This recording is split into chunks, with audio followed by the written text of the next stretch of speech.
मक्के के भाव में एक बढ़त बनी हुई है। इसके निर्यात की बात करें तो मक्के के निर्यात में भी तेजी देखने को मिली है। पिछले वर्ष के मुकाबले इस वर्ष मक्के का निर्यात लगभग दोगुना हो गया है। गेहूं के निर्यात पर रोक लगने के बाद से ही मक्के के निर्यात में इजाफा दर्ज किया जा रहा था। निर्यात में इजाफा होने की सबसे बड़ी वजह है कम भाव पर अच्छी क्वालिटी के मक्के की सप्लाई करना। हमारे देश में मक्के गेहूं के बाद सबसे अधिक उगाई जाने वाली फसल है।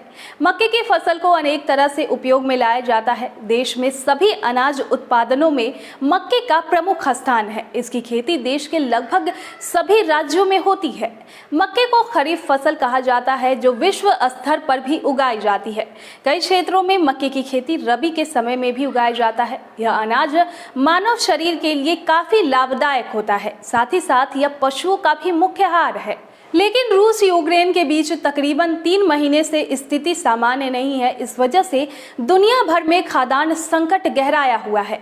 ऐसे में बीते दिनों दुनिया के देशों में भारतीय गेहूं की मांग बढ़ी थी, जिसके तहत दुनिया के कई देशों ने भारत से गेहूं आयात के लिए संपर्क किया था। इस वजह से देश के अंदर गेहूं के दाम न्यूनतम समर्थन मूल्य यानी MSP से अधिक चल रहे थे।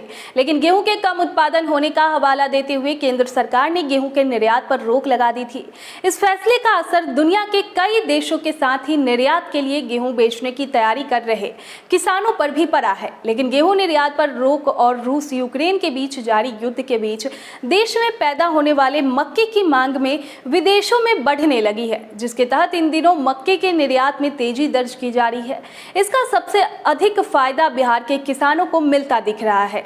अब इसकी भाव की बात करें तो मक्के का भाव 1700 से लेकर 2500 तक अलग अलग राज्यों में क्वालिटी के अनुसार बिकता हुआ दिख रहा है।